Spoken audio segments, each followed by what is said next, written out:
ఈ ఊళ్ళో నేను సైకిల్ తొక్కుతాంటే ఆడుతారు, తిడతారు వేరే వాళ్ళు.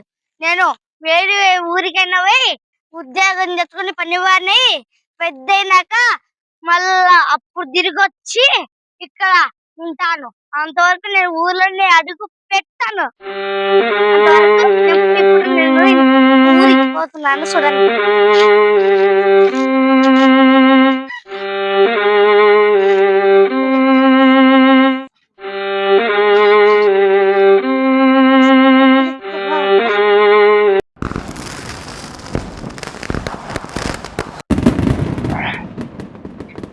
వావ్! అబ్బా! ఈ ఊరికొచ్చి ఎన్నాళ్ళైతుందో. ఎప్పుడో అప్పుడు పిల్లప్పుడు సైకిల్ తొక్కుతానే.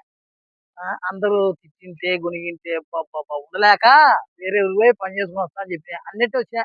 ఈ ఊరికి అబ్బా! ఇది నా ఊరు. ఓకే. అందరూ ఎలా ఉన్నారో చూడాలా ఇప్పుడు వెళ్లి.